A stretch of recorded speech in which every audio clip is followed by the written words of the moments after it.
Hola, mi amigo querido. Mira, la lección de esta semana lleva como título Desarrollar una actitud ganadora. En realidad hablaremos más de una actitud evangelizadora, pero una actitud evangelizadora basada en el amor.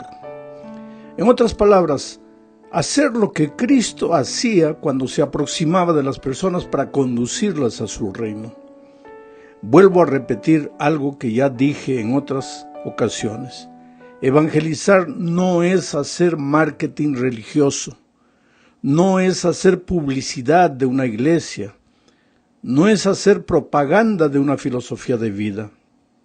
Evangelizar es buscar a las personas que sufren en la miseria del pecado, en el dolor, en la aflicción, sin Cristo, sin esperanza.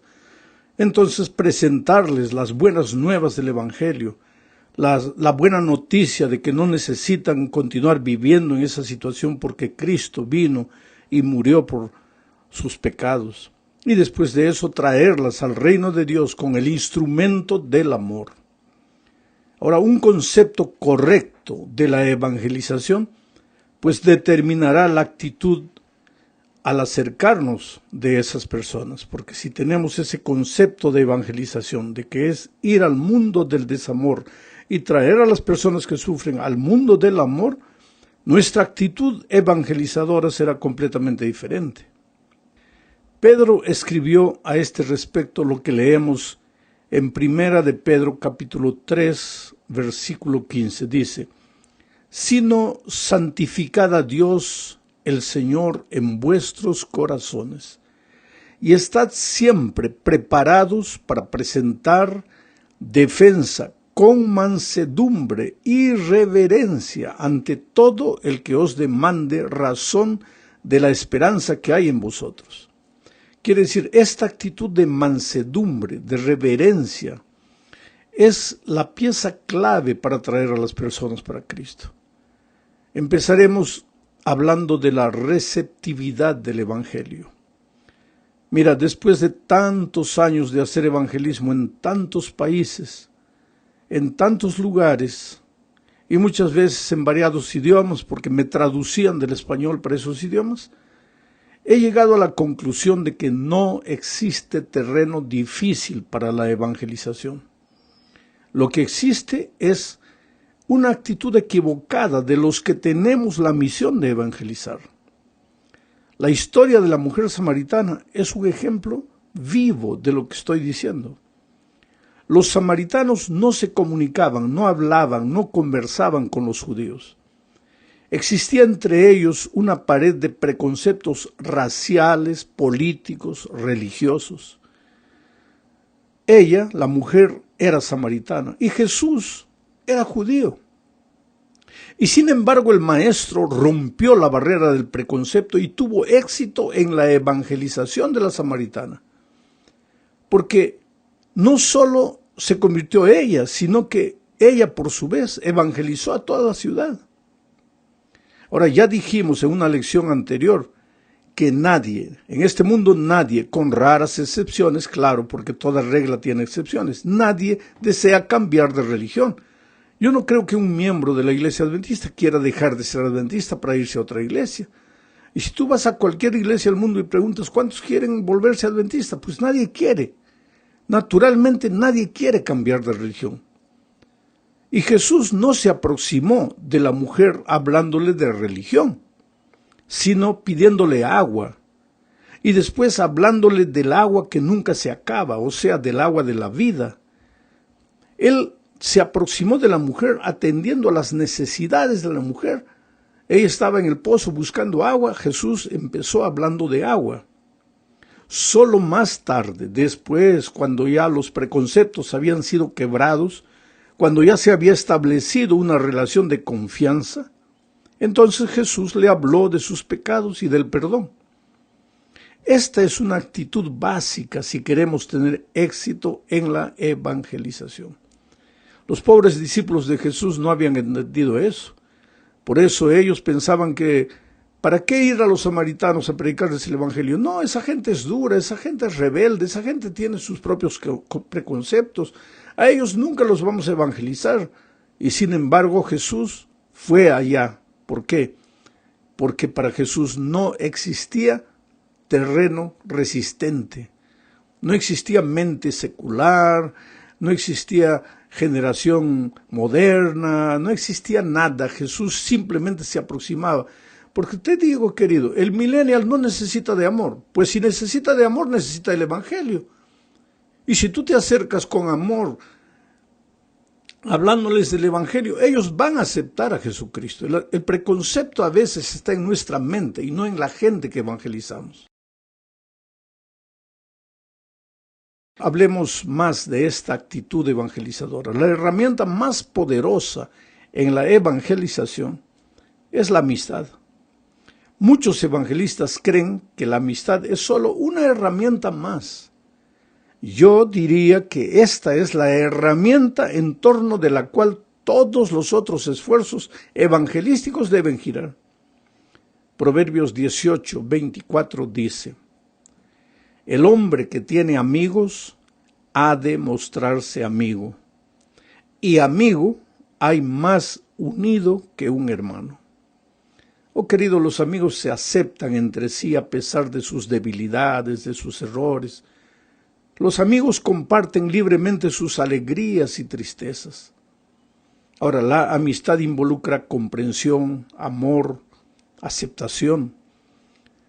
Pero en los evangelios encontramos dos historias de mujeres evangelizadas por Jesús, pero de manera aparentemente diferente. La primera es la mujer cananea. A esa mujer, cuando vino con el pedido a Jesús, Jesús aparentemente no le dio importancia. Parece que no le prestó atención. Pero aunque los seres humanos pensasen que Jesús no se importaba con ella, el Señor la conocía muy bien, sabía quién era esa mujer, sabía lo que necesitaba. Y sabía que estaba viniendo a Él solo por el interés de la curación. Pero Jesús amaba a esa mujer y deseaba llevarla más allá de lo que a ella le importaba. Deseaba encaminarla por el sendero de la fe y no solamente atender la necesidad circunstancial momentánea de la mujer. Por eso Jesús demoró. Y en esa demora aparente, la fe de la mujer creció. Y después, cuando la fe de ella creció, entonces Jesús hizo el milagro. Y la presentó a ella como un ejemplo de fe para los demás. Nosotros debemos acercarnos de las personas para atender sus necesidades, llevándoles el instrumento del amor, de la amistad. Pero no debemos quedarnos ahí, debemos también, como Jesús con la cananea, encaminarlas hacia el camino de la fe. Ahora, la otra mujer que se presenta en nuestra lección es la mujer llamada María Magdalena. Esta era una pobre pecadora, había caído una vez y otra vez y otra vez. Los aparentes buenos ciudadanos, los aparentes buenos miembros de iglesia no querían juntarse con ella, ni hablar con ella. Para muchos, tal vez, para ella ya no había esperanza. Había caído, la Biblia dice, 7 veces, entonces ¿para qué más? Y sin embargo, querido, el Señor Jesús creyó en esa mujer, aceptó la ofrenda de esa mujer. Y la historia de esa mujer es contada por generaciones y generaciones. El ser humano, por más que haya caído, por más indigno de salvación que parezca a los ojos humanos, es la oportunidad divina. Dios ama a los seres humanos. A lo largo de mis años como evangelista he visto realmente milagros, cosas extraordinarias, cosas que yo no podía creer. Cómo el Señor ha transformado gente dura, ¿sabes? Gente que aparentemente a los ojos de la sociedad ya no había esperanza para ellos. Y sin embargo Jesús alcanzó a estas personas y las salvó. Hablemos ahora de presentar la verdad con amor. Mira, la amistad por sí sola no gana a las personas para Cristo. Es posible que tengamos muchos amigos, personas con las que disfrutamos, nos gusta estar con ellas, comemos con ellas, ganamos la confianza de ellas, en fin. Pero si nunca les decimos lo que Jesús significa para nosotros y cómo Él cambió nuestra vida, y si nunca les presentamos la verdad, entonces nuestra amistad es simplemente una amistad y nada más. Jesús no nos llamó solamente para hacernos amigos de las personas. Él nos llamó para, a través del vínculo de la amistad, llevar a las personas para Cristo. Pero la verdad, que es la doctrina, debe ser presentada con amor. La verdad no es un palo en mano de los miembros de iglesia para golpear al que no anda en la verdad. Nadie quiere ser confrontado con sus conceptos, con la manera de ver la vida, con sus ideas. Y una persona que no conoce la palabra de Dios, pues tiene una visión de mundo completamente diferente del que conoce la Biblia. Ahora, es justo que tú llegues a esa persona y la hagas sentir mal, haciéndole ver que ella está en la ignorancia de la palabra de Dios. No, claro que tu responsabilidad es presentarle la verdad. No puedes dejar de hablar de toda la verdad, pero tienes que tener el tino necesario, la prudencia necesaria, el equilibrio necesario para presentar la verdad a las personas con amor. ¿Y sabes cuál es una de las maneras? Ya dije en una lección anterior que todos los seres humanos somos movidos a necesidad.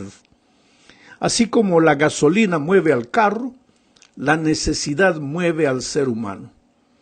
Una persona entra a una panadería porque necesita pan. Una persona entra a un circo porque necesita reírse.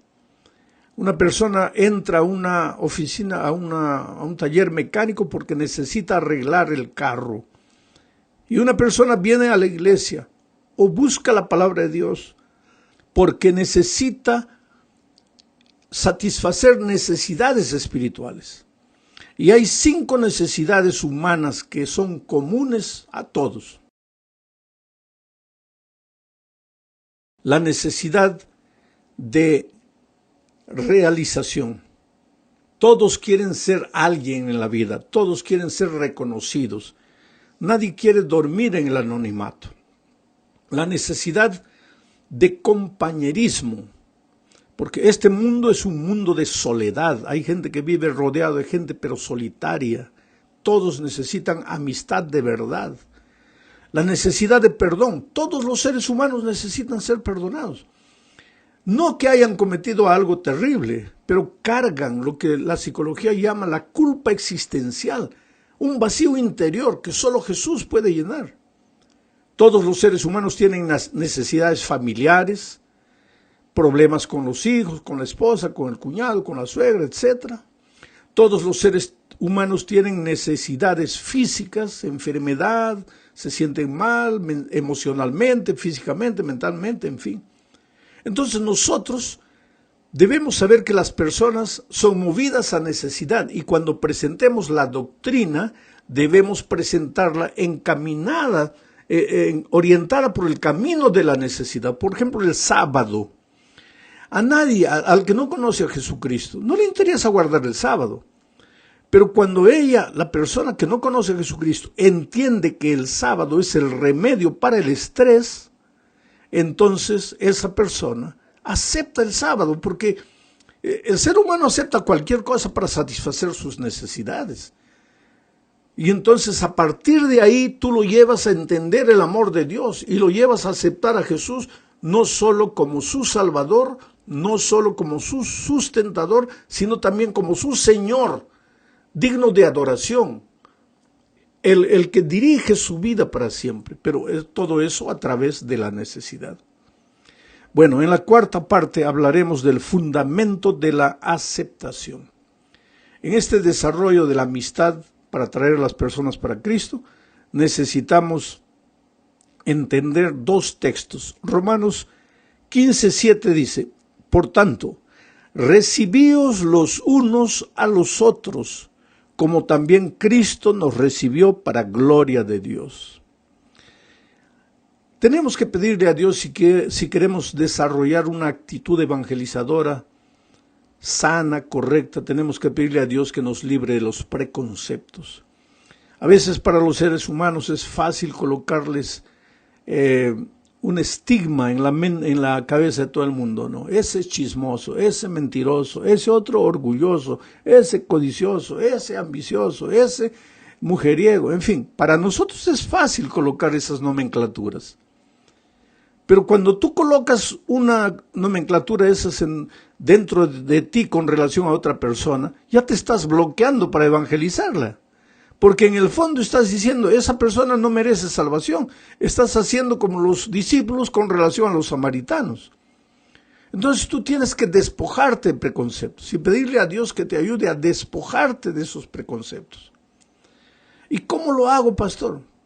Pues si tú piensas que alguien es orgulloso, empieza a orar por esa persona. Ora, y tú vas a ver que a medida que vas orando por esa persona, el concepto que tú tenías de ella va desapareciendo en tu cabeza. Y solo cuando estás dispuesto a recibirla como es y aceptarla como es, entonces estás en condiciones de desarrollar una actitud evangelizadora con esa persona.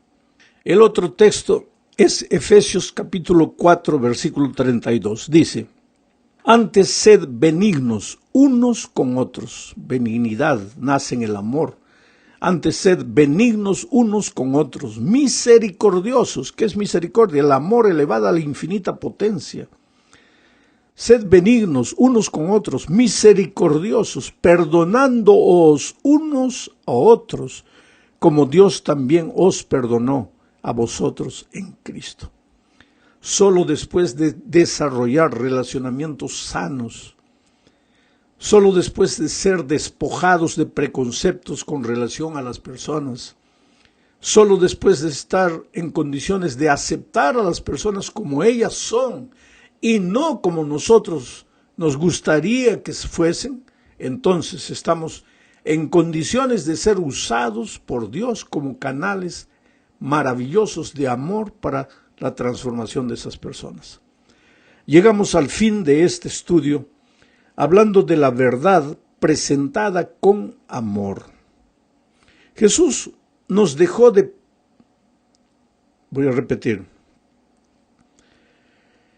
Jesús no dejó de presentar la verdad porque amaba a las personas, porque eso no hubiera sido amor. El amor siempre busca lo mejor para la otra persona. Quiero que entiendas que no hay conflicto entre el amor y la verdad. La verdad presentada con humildad y amabilidad es una declaración de amor. Jesús dijo, yo soy el camino y la verdad y la vida. Yo soy el camino, la verdad y la vida. Todos quieren la vida, todos quieren la salvación. Si tú predicas la salvación en Cristo, todos se van a rendir. Ya te dije, no hay preconcepto en el mundo para Cristo. No hay terreno duro para la evangelización cuando tú presentas primero al Señor Jesucristo. Ciudades completamente duras al Evangelio, donde he realizado evangelismo, cuando levanté al Señor Jesucristo, se cumplió la promesa de que si yo fuere levantado, a todos atraeré a mí mismo. Y yo he visto japoneses, he visto europeos, he visto gente en el África, en cualquier continente, rendirse humildemente al Señor Jesucristo. Todos quieren oír hablar de la salvación, pero ya poca gente quiere oír del camino y de la verdad. ¿Qué cosa es el camino? ¿Cómo anda? ¿Por dónde anda el que ha sido salvado? ¿Y qué cosa es la verdad? La verdad es Jesucristo. Pero Jesucristo tiene su doctrina. Hay mucha gente que dice, yo amo a Jesús, pero no quiero la doctrina. No, Jesús es su doctrina. Él es la doctrina viva. Rechazar la doctrina es rechazarlo a Él. Entonces, cuando tú presentas a Jesús, no tienes que tener miedo de presentar la verdad como es en Jesús. Y no tienes que tener miedo de presentar la doctrina como es en Jesús. Pero vuelvo a repetir, la doctrina, la verdad, no es un palo en la mano del creyente para darle palazos al que no cree de la manera como tú crees. Es a través del amor, de la amistad, de la aceptación que tú vas a conquistar el corazón de la persona, y cuando la persona te haya entregado su corazón estará en condiciones de aceptar la verdad, el camino. Y ahí llegó el momento de presentar toda la doctrina. No tengas miedo ninguno de presentar la doctrina, porque la doctrina no es la invención de alguna iglesia. La doctrina es el reflejo de la palabra de Dios. Cristo habla, Cristo encamina, Cristo orienta a las personas a través de su palabra. Pero la verdad tiene que ser presentada con equilibrio, con sensatez y con prudencia. Oh querido, tú eres maravilloso, precioso a los ojos de Dios. Dios te ama y Dios quiere tomarte en sus manos como un instrumento de amor para ir al mundo del desamor y traer a las personas que todavía no conocen. En tu propia familia, en la rueda de amigos que tienes, hay gente que no conoce a Jesús. Pídele a Dios que te ayude a ser una influencia poderosa y traerlos a tu grupo pequeño, a tu iglesia, invitarlos a escuchar un mensaje a través del internet, en fin. Que Dios te bendiga, te use poderosamente. No tengas miedo de lo que el mundo está viviendo. Una vez más te digo, no tengas temor. Tú tienes un Dios todopoderoso. Ahora, ese Dios todopoderoso no hace las cosas solo como tú quieres. Él hace las cosas como Él, en su soberana sabiduría, sabe que debe hacer. Que tu fe nunca falte. Un abrazo.